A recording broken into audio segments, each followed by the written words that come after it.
हम व्यसन छोड़ना चाहते हैं, छूटता नहीं है।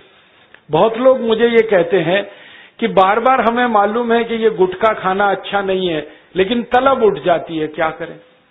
बार बार लगता है कि ये बीड़ी सिगरेट पीना अच्छा नहीं है, लेकिन तलब हो जाती है, तो क्या करें। हमें मालूम है कि शराब पीना अच्छा नहीं है, लेकिन तलब आ जाती है, तो क्या करें। तो आपको बीड़ी सिगरेट की तलब ना आए, गुटखा खाने की तलब ना लगे, तंबाकू खाने की तलब ना हो, शराब पीने की तलब ना हो, इसके लिए एक छोटा सा उपाय बताता हूं जो बहुत आसान है, आप आसानी से कर सकते हैं। पहला उपाय तो ये है कि जिनको बार बार तलब लगती है और जो अपनी तलब पर कंट्रोल नहीं कर पाते, नियंत्रण नहीं कर पाते, इसका माने उनका मन कमजोर है। और परम पूजनीय स्वामी जी कहते हैं कि मन को मजबूत बनाओ। मन को मजबूत बनाने का सबसे आसान तरीका है, थोड़ी देर आराम से बैठ जाओ, जैसे मैं बैठा हूं, आलती पालती मार के, इसको हम सुखासन कहते हैं। आंखें बंद कर लो, दाहिनी नाक बंद कर दो और खाली बाईं नाक से सांस भरो और छोड़ो। खाली बाईं नाक से सांस भरो और छोड़ो, बाईं नाक से सांस भरो और छोड़ो, जिसको हम लोग चंद्र नाड़ी कहते हैं, उसको सक्रिय कर दो। जितनी ज्यादा सक्रियता आपके चंद्र नाड़ी की होती जाएगी, मन की शक्ति आपकी अपने आप बढ़ती चली जाएगी और आप इतने संकल्पवान हो जाएंगे जो आसानी से कोई भी बात ठान लेंगे तो उसको बहुत आसानी से कर डालेंगे। ये एक तरीका है, बहुत आसान है, ये भी प्राणायाम का ही तरीका है। दूसरा एक तरीका है कि आपके घर में एक आयुर्वेदिक औषधि है जिसको आप सब जानते हैं और पहचानते हैं। हम उसका बहुत इस्तेमाल करते हैं लोगों का व्यसन छुड़वाने में, और उस औषधि का नाम है अदरक। अदरक हम सबके घर में है। इस अदरक के टुकड़े कर लो छोटे छोटे, उसमें नींबू निचोड़ दो, थोड़ा सा काला नमक मिला लो और इसको धूप में सुखा लो, सूरज की धूप में इसको सुखा लो। सूखने के बाद जब इसका पूरा पानी खत्म हो जाए, ये अदरक के टुकड़े हमेशा अपनी जेब में डाल के रखो। जब भी दिल करे कि तंबाकू खानी है, गुटखा खाना है, बीड़ी सिगरेट पीनी है, तो आप एक अदरक का टुकड़ा निकालो, मुंह में डालो, उसका चूसने का काम शुरू कर दो। और ये अदरक ऐसी अद्भुत चीज है, इसको दांत से काटो मत, तो सवेरे से शाम तक ये मुंह में आपके सुरक्षित रहता है। इसको चूसते रहो, आपको गुटखा खाने की याद ही नहीं आएगी, आपको बीड़ी सिगरेट पीने की तलब ही नहीं आएगी और दारू की तलब भी छूट जाएगी। बहुत आसान है, कुछ भी मुश्किल नहीं है। फिर से बता देता हूं, अदरक ले लो, छोटे टुकड़े कर लो, नींबू निचोड़ लो, फिर उसमें काला नमक मिला लो, धूप में सुखा लो। सुखाने के बाद वो तैयार हो गया। तैयार होके इसको जेब में रखो, पुड़िया बना के रखो, डिब्बी में रखो, जैसे भी है जेब में रखो। जब दिल में तलब उठे, बीड़ी पीना, सिगरेट पीना, दारू पीना, गुटखा खाना, एक गुटखा माने एक टुकड़ा इस अदरक का निकाल के जीभ पे रखो, चूसना शुरू कर दो। जैसे ही वो रस आपके लार में घुलना शुरू हो जाएगा, आप देखना इसका चमत्कारिक असर होगा। आपको फिर गुटखा, बीड़ी, सिगरेट, तंबाकू, दारू याद ही नहीं रहेगी। सवेरे से शाम तक चूसते रहो, और जो 2, 4, 10 दिन, 15 दिन, 20 दिन लगातार कर लिया तो हमेशा के लिए व्यसन आपका छूट जाएगा। आप बोलेंगे ये अदरक में ऐसी क्या चीज है? ये अदरक में एक रासायनिक तत्व है जिसको हम रसायन शास्त्र की भाषा में, केमिस्ट्री में कहते हैं सल्फर। अदरक में सल्फर बहुत अधिक मात्रा में है। जब हम अदरक चूसते हैं तो वो सल्फर है जो अदरक का निकल के हमारी लार के साथ मिलके अंदर जाने लगता है। और ये सल्फर जब खून में घुलने लगता है तो ये सल्फर कुछ ऐसे शरीर में हार्मोन्स को, कुछ ऐसे अंदर अंतःस्रावी ग्रंथियों को सक्रिय कर देता है जो व्यसन नहीं करने के लिए आदमी को प्रेरित करती है। जो विज्ञान की रिसर्च है आज तक सारी दुनिया में, वो ये कहती है कि कोई भी आदमी व्यसन के अधीन जब जाता है तब जब सल्फर की मात्रा उसके शरीर में बहुत कम हो जाती है, तो उसको बार बार तलब लगती है, बीड़ी की, सिगरेट की, गुटखे की, तंबाकू की। तो सल्फर की मात्रा आप पूरी कर दो बाहर से, ये तलब खत्म हो जाती है।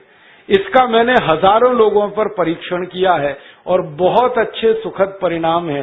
बड़ी आसानी से बिना किसी खर्चे के शराब छूट जाती है, बीड़ी सिगरेट गुटखा आदि आदि सब छूट जाता है। तो आप इसका उपयोग कर लो। और इसका एक दूसरे उपयोग का तरीका बताता हूं। अदरक के रूप में सल्फर हमारे प्रकृति ने हमको भरपूर मात्रा में दिया है, बहुत सस्ता है। इसी सल्फर को होम्योपैथी की दवा के दुकान पे भी आप प्राप्त कर सकते हैं। आप कोई भी होम्योपैथी दवा की दुकान पे चले जाओ और उस दवा बेचने वाले विक्रेता से ये कहो कि मुझे सल्फर नाम की दवा दे दो, वो दे देगा आपको, एक छोटी सी शीशी में भर के दे देगा। और सल्फर नाम की दवा होम्योपैथी में पानी के रूप में आती है, प्रवाही रूप में आती है, जिसको हम लोग डाइल्यूशन कहते हैं अंग्रेजी में। तो ये पानी जैसी आएगी, दिखने में ऐसा ही लगेगा कि जैसे ये पानी है। वो दवा एक छोटी शीशी में ले लो। 5 मिलीलीटर दवा की शीशी 5 रुपए में आती है और उस दवा का 1 बूंद जीभ पे डाल लो, सवेरे सवेरे खाली पेट, फिर अगले दिन और 1 बूंद डाल लो सवेरे सवेरे खाली पेट, और तीसरे दिन 1 बूंद डाल लो सवेरे सवेरे खाली पेट। बस 3 बार अगर आपने 1-1 बूंद डाल ली तो 50 से 60% लोगों की दारू बीड़ी सिगरेट तो 3 खुराक में ही छूट जाती। और जो ज्यादा पियक्कड़ हैं, हाँ ऐसे भी है ना जिनकी शाम बिना पिए गुजरती ही नहीं, उसके बिना तो उनका काम चलता ही नहीं, तो उनको ये निवेदन है कि ये सल्फर नाम की दवा को हर हफ्ते 1 बार ले लिया करें। आज ले लिया, 5-6 दिन बाद फिर ले लिया, फिर 5-7 दिन बाद ले लिया। हफ्ते में 1-1 बार लेते जाएं तो 1.5-2 महीने में बड़े बड़े पियक्कड़ों की दारू छूट जाती है। मैंने ऐसे ऐसे लोगों की दारू छुड़वाई है जो सवेरे सोकर उठने से पीना शुरू करते थे और रात तक सोने तक पीते रहते, उनकी भी दारू छूट गई है। बस इतना ही है कि 2-3 महीने का समय लगा है। तो ये सल्फर दवा अदरक में भी है, बाजार में मिलती है, होम्योपैथी की दुकान पे। अब इस दवा को जब आप खरीदोगे तो दुकानदार आपसे एक सवाल पूछेगा, वो पूछेगा कितनी ताकत की दवा दूं, कितनी पोटेंसी की दवा दूं। तो जब आप लेना इस सल्फर को तो उस दुकानदार से कह देना 200 ताकत की दे दो, 200 पोटेंसी की दे दो। सल्फर 200, यही उसका पूरा नाम है। 200 संख्या है सल्फर दवा का नाम। तो ये सामान्य रूप से बीड़ी सिगरेट शराब दारू वगैरह वगैरह के लिए काफी है। और जो ज्यादा पीने वाले हैं, बहुत ज्यादा जिनकी दारू है, तो उनके लिए यही सल्फर की 1000 ताकत की दवा ले लेना, 1000 पोटेंसी की। तो सल्फर 200 और सल्फर 1000। और अगर आप सब ग्राम रक्षा समिति की तरफ से एक बोतल खरीद लो, इसकी बहुत सस्ती आती है। ऐसे खरीदोगे तो 5 रुपए में 5 मिलीलीटर है, और बड़ी बोतल खरीद लो 250 मिलीलीटर की या 450 मिलीलीटर की, वो 150-200 रुपए की आती है। और एक बोतल सल्फर दवा में 10,000 लोगों की शराब आसानी से छूट जाती है, मात्र एक बोतल में। और वो बोतल कितने की है? 250-250 रुपए की, और 10,000 लोगों के लिए वो काम आ जाती है। और कभी कभी इस दवा को और अच्छे तरीके से इस्तेमाल करना हो तो 1 बूंद सल्फर को पानी में डाल देना, जो पीने वाला पानी है, और वो पानी जो शराबी लोग हैं, जो पियक्कड़ लोग हैं, जो व्यसन करने वाले लोग हैं, उनको पिला देना। ये पानी में और अच्छे से काम करती है। कई बार तो मैंने ऐसा भी किया है कि 1 बाल्टी पानी ले लिया, उसमें 1 बूंद डाल दिया, अब वो पूरा पानी ही दवा हो गया, उसमें से 1-1 चम्मच पिला दिया लोगों को, तो भी व्यसन उनके छूट जाते हैं। तो एक बता दिया मैंने आपको अदरक, उसका इस्तेमाल करना है व्यसन छोड़ने के लिए, और दूसरा बता दिया मैंने आपको सल्फर जो होम्योपैथी में है, एक 200 ताकत की, एक 1000 ताकत की। और पहली बात जो सबसे पहले मैंने बताई कि मन को थोड़ा मजबूत कर लो, तो बाईं नाक से सांस लेना, बाईं नाक से सांस निकालना 5 मिनट रोज सुबेरे भी अगर आपने कर लिया तो आपके जीवन से सब तरह की कमजोरी मन की खत्म हो जाएगी और व्यसन छोड़ना आपके लिए बहुत आसान हो जाएगा। कभी भी किसी को मजाक नहीं करना। जैसे आप किसी को व्यसन मुक्त बनाना चाहते हैं, वो व्यक्ति बहुत दारू पीता है, ठीक है, पीता है, अभी उसका कोई कमजोरी है जिसके कारण वो पीता है, तो उसको दारू से बाहर निकालना ये हमारा कर्तव्य है, लेकिन कभी उसके लिए टीका नहीं करना, टिंगल नहीं करना, उसका मजाक नहीं करना, क्योंकि जैसे ही आपने टीका किया, टिंगल किया, तो आपका सारा काम व्यर्थ है।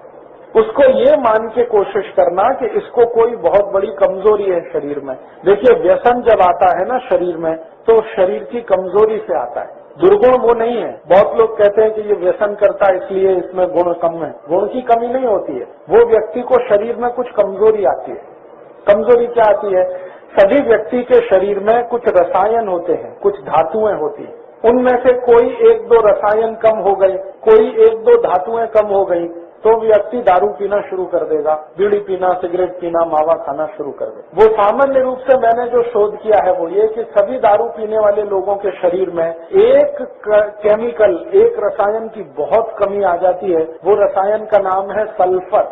हिंदी और मराठी में कहते हैं गंधक, अंग्रेजी में कहते हैं सल्फर। हमारे शरीर में 16 तरह की धातुएं और रसायन हैं। कैल्शियम है, पोटेशियम है, मैग्नीशियम है, सोडियम है, सल्फर है, आयरन है, सिलिकॉन है, कोबाल्ट है, ऐसी 16 धातुएं और रसायन होते हैं। इनमें से कोई एक धातु या एक रसायन कम हुआ और दूसरा जास्ती हुआ तो व्यसन की स्थिति बनती है। लोग जब व्यसन शुरू करते हैं ना, तो हर बार ऐसा नहीं होता कि मजे में करते हैं, मौज में करते हैं, ऐसा हमेशा नहीं होता। अगर 19 वर्ष की उम्र के पहले कोई व्यक्ति व्यसन शुरू करता है तो मान सकते हैं कि वो मजे के लिए कर रहा है।